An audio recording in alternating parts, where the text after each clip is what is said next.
Olá, amigos de Carta Capital, sejam bem-vindos a mais um Manda no Zap, de volta após uma síndrome respiratória não diagnosticada do apresentador. A garganta ainda não está 100%, mas como a nossa captação de áudio nunca foi lá essas coisas, vocês nem devem notar a diferença. Então vamos aos principais acontecimentos da semana. Após a morte do astrólogo, escritor, filósofo e humorista Olavo de Carvalho, alguns dos seus mais fiéis seguidores preparam um pedido inusitado ao Vaticano. Querem a canonização de São Olavo, que teria, segundo numerosos relatos nas redes sociais, reconduzido muitas ovelhas desgarradas ao catolicismo. Falaremos também sobre o no-show de Jair Bolsonaro à Superintendência da Polícia Federal em Brasília.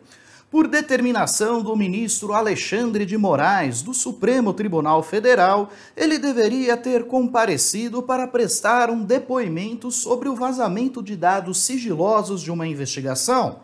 Mas o ex-capitão resolveu descumprir a ordem e fugir da polícia. Já o ex-juiz Sérgio Moro revelou o valor do seu contra-cheque para a consultoria norte-americana Álvares e Marçal. Por um ano de serviços prestados, ele recebeu 3,7 milhões de reais e ainda deu a entender que é uma soma módica, quase dinheiro de pinga. E lembram-se daquela senhora de Bauru, no interior paulista, que denunciou o maquiavélico plano do McDonald's para comunistizar o mundo via a implantação de banheiros unissex? Pois é, agora o diretor de uma escola infantil no Distrito Federal acabou exonerado pelo mesmo motivo.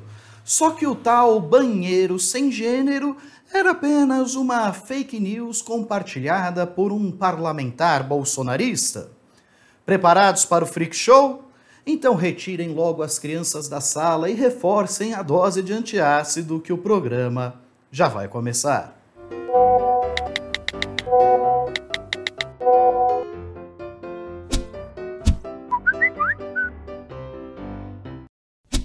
Conversei com o Bolsonaro 4 vezes na minha vida. Ele me usou para se promover e se eleger. Depois disso, não só esqueceu tudo o que eu dizia, mas até os meus amigos que estavam no governo ele tirou. Antes de se tornar o principal ideólogo da guerra cultural travada pela tropa de choque bolsonarista, Olavo de Carvalho teve um longo caminho de aprendizagem. Nos anos 80, ele testou o atalho da religião. Foi líder no Brasil da seita Tradição, fundada no Reino Unido e que acabou alvo de uma investigação da Polícia Federal por charlatanismo, extorsão, contrabando, entre outros pecadilhos. À época, ele próprio denunciou os líderes estrangeiros dessa seita e afirmou ter sofrido ameaças de morte. Pouco tempo depois, ele resolveu fundar a sua própria congregação, inspirada no esoterismo islâmico. Segundo a filha Heloísa de Carvalho, rompida com o pai há muitos anos, Olavo usava essa seita como uma forma de justificar a sua própria poligamia. Infelizmente, para o nosso astrólogo errante, fundar igrejas ainda não era um negócio lucrativo. Então ele decidiu atuar em outras paragens na década seguinte. Passou a pontificar sobre política e cultura brasileira em grandes veículos de comunicação. Eu vejo que ideias que eu tenho e que eu não escrevi, eu perdi. Se eu tivesse escrito todas as ideias que eu tive, eu seria prêmio Nobel de Literatura, mas não sou ainda porque não escrevi. Tem muitos livros geniais do Olavo de Carvalho que só existiram aqui, não existem mais. Dos artigos esporádicos publicados na Folha de São Paulo ou no jornal O Globo, a sua coluna na extinta revista Época, ele se tornou um dos mais estridentes combatentes do comunismo após o colapso da União Soviética. Reacionário usava uma linguagem a mesclar falsa erudição com impropérios ao que chamava de politicamente correto. Cagada militar. Senão a Maria do Rosário veio aí e acusa nós de homofóbico. O que ele fez para me defender? Bosta nenhuma! Essa finalidade foi inteiramente cumprida. Eu vejo que muita gente aprendeu a xingar, e isso eu acho que foi um progresso enorme. Auto-intitulado filósofo, apesar de jamais ter concluído a graduação na PUC do Rio de Janeiro, Olavo de Carvalho conquistou a simpatia de figuras como o economista Roberto Campos e o apresentador Pedro Bial, que se orgulhava de ser o primeiro jornalista a tratá-lo como filósofo na televisão brasileira. E tudo isso sem a necessidade de usar um polígrafo. Apesar de não ter sido formado na academia, ele se auto-intitula filósofo, mas também tem os títulos de jornalista, astrólogo aposentado, quase teólogo e polemista por excelência. Apesar da inestimável contribuição da mídia que se vende como plural, mas sempre pende para o reacionarismo, Olavo de Carvalho só conseguiu conquistar o status que tinha até o momento de sua morte graças ao submundo das redes sociais, a começar pelo extinto Orkut. Foi lá que ele encontrou um grande contingente de jovens ignorantes, sedentos por ter os seus preconceitos referendados por um grande intelectual. Em sua anacrônica luta contra o comunismo, segundo ele, entranhada na maioria das escolas, universidades e meios de comunicação, ele acabou formando um vasto rebanho de seguidores. Inconsoláveis com a morte do maior pensador brasileiro de todos os tempos, alguns deles chegam a compará-lo a Sócrates, Platão e Aristóteles, os precursores da filosofia clássica. De fato, o seu pensamento era único. Difícil imaginar outro ser pensante capaz de tecer raciocínios tão sofisticados. Dá uma olhada. O governo americano, isso é o establishment, ou aquilo que o Nicholas Seger chama corporação, está trabalhando para a ascensão islâmica mundial, assim como a Casa Real Britânica está protegendo a invasão islâmica a olhos vistos. Existe no mundo, em plena execução, um processo de extinção da religião, especificamente da católica. E toda essa gente, Dilma Rousseff, Gilberto Carvalho, está tudo trabalhando para isso. Não se iludam. Você veja, a Pepsi Cola está usando células de fetos abortados como adoçante nos refrigerantes. Então tá aí. Toma Pepsi Cola, você é mais do que um homem sanduíche. Você é um abortista terceirizado. Combustível fóssil é a você tá entendendo? Combustível fóssil é sua mãe. Não existe combustível fóssil. Isso é uma farsa, uma palhaçada. O ser humano é visto como uma mercadoria reciclável ou como uma matéria-prima reciclável. Por exemplo, você pode matar os bebês para você fazer cosmético, para você fazer adoçante, tá certo? Então, um ser humano pode virar um adoçante. Você está lá comendo uma barra de chocolate e tem um feto humano lá dentro, tá certo? Na indústria de cosméticos nem se fala. Agora, vejam só, há quem se mobilize para enviar ao Vaticano um pedido de canonização de Olavo de Carvalho.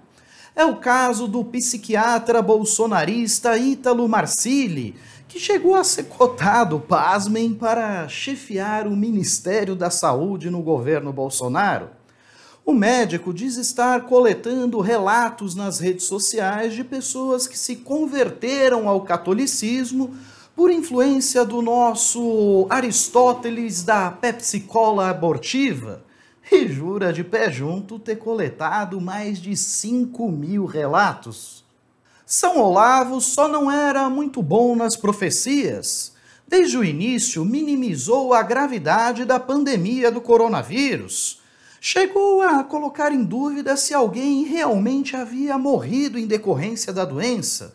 Essa suposta epidemia não aumentou em nenhum único caso o número habitual de mortes por gripe no mundo. Nenhum único caso, gente. O Coronga mata menos gente do que qualquer doença no mundo. Meu Deus do céu. Ah, mas contaminou. E o que acontece com a contaminação? Não acontece nada, porra. Olha, essa endemia, ela simplesmente não existe. Você não tem, na verdade, você não tem um único caso confirmado de morte por coronavírus. Bem, ele acabou não resistindo à complicação do seu quadro respiratório após justamente ser diagnosticado com Covid. Heloísa, a filha pródiga, prometeu doar a sua parte da herança à campanha de Lula. Depois esclareceu tratar-se de uma piada. Ela duvida que sobre muita coisa após a execução das dívidas judiciais do pai. Só para Caetano Veloso, ele devia quase 3 milhões de reais em indenizações, pelo fato de ter se recusado a remover publicações nas redes sociais, nas quais acusava o cantor de ser pedófilo. Enfim, por fazer parte do espólio da família, Heloísa promete, porém, revelar quem eram os principais financiadores da indústria de mentiras e ofensas liderada pelo pai. Será que teremos alguma grande novidade? Bolsonaro decretou luto oficial pela morte do seu guru. Desde o início do seu governo, essa foi a segunda vez que ele prestou tal homenagem. A primeira havia sido com Marco Maciel, vice-presidente de FHC. Nenhuma das outras 625 mil vítimas da Covid-19 recebeu semelhante distinção. Enlutado, o presidente chegou a perder um compromisso inadiável na sexta-feira 28. Ele deveria ter comparecido à Superintendência da Polícia Federal em Brasília para prestar um depoimento sobre o vazamento de dados sigilosos de uma investigação, mas acabou descumprindo a determinação feita pelo ministro Alexandre de Moraes, do STF, e correu do depoimento. As redes sociais, claro, não perdoaram o arrego do ex-capitão. Em resposta, Moraes retirou o sigilo da investigação, no qual a delegada Denise Ribeiro diz que o presidente teve atuação direta, voluntária e consciente na prática do crime de violação do sigilo funcional. O caso envolve um inquérito da Polícia Federal sobre um ataque hacker ao Tribunal Superior Eleitoral. Bolsonaro divulgou o conteúdo deste inquérito durante uma live, na qual questionou a credibilidade das urnas eletrônicas, embora o ataque hacker não tivesse qualquer relação com as urnas. O curioso é que nenhuma autoridade sequer cogitou a possibilidade de conduzir coercitivamente Bolsonaro para depoimento. No caso do ex-presidente Lula, estão lembrados? Ele sequer foi chamado a depor e acabou sendo levado na marra por agentes da Polícia Federal para prestar um depoimento. Mas sabem como é? Cada caso é um caso, sempre muda o nome na capa do processo, não é mesmo?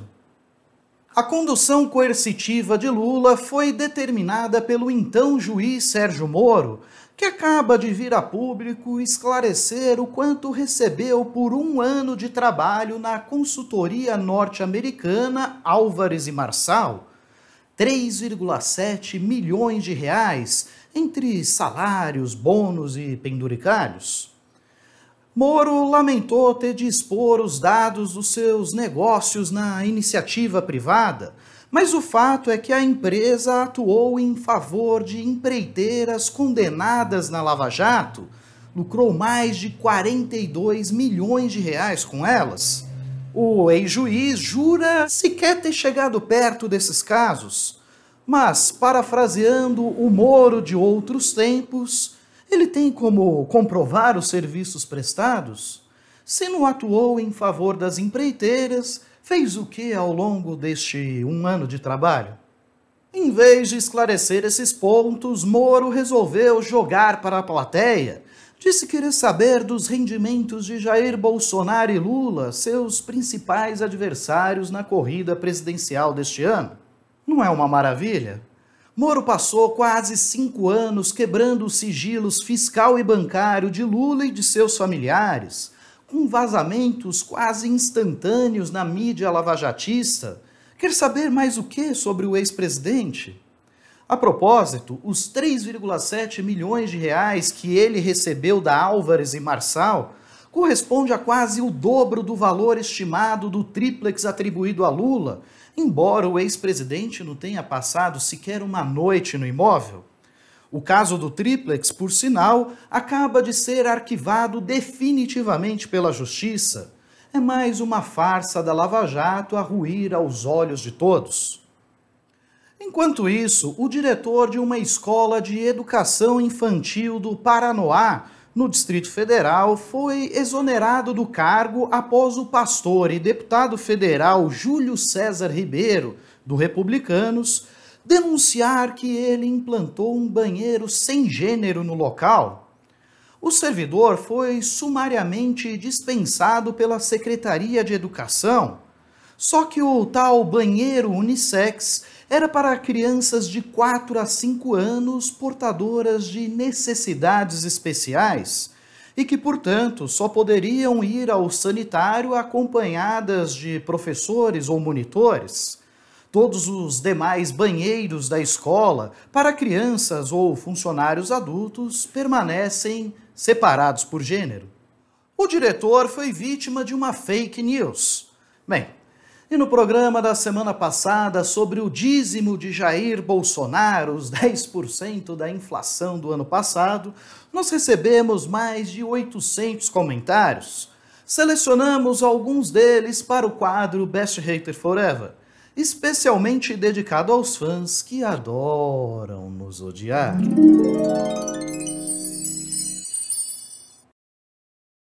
A Neide afirma: tinha que ser esquerdalha, petista nojento, vai morar fora daqui. Oxe, os incomodados que se retirem. INV acrescenta: kkkk, todos os comentários de apoio da Carta Capital se baseiam em perfis fakes. Tem toda a razão, verdadeiros mesmo são os comentários de quem se identifica por iniciais e sem foto, não é mesmo, NV? Corajoso. Já o João Carlos afirma: vocês da Carta Capital são de propriedade do ex-senador Luiz Estevão, caçado por corrupção e condensado por vários anos de prisão. Ô JC, você bebeu, foi? De onde foi que tirou essa maluquice, rapaz? Já o José Carlos, não confundir com o JC anterior, reclama da minha ausência na semana passada. Ei, Rodrigo, está atrasado. Só falta dizer que estava esperando o desfecho da Covid do Olavo para botar o programa no ar. Nada, meu caro. Eu estava esperando o desfecho da minha própria Covid. Ou melhor, da minha infecção respiratória. Infelizmente, não consegui encontrar testes disponíveis na região onde eu moro, então não tive o diagnóstico confirmado, mas os sintomas eram idênticos aos da Omicron. Bom, pessoal, por hoje é só. Eu agradeço muito a audiência de todos. Se você gostou desse vídeo, seja generoso, curta, compartilhe, inscreva-se em nosso canal. Não se esqueça de tocar essa sinetinha aí embaixo para receber as nossas notificações. Um forte abraço a todos e até a próxima semana.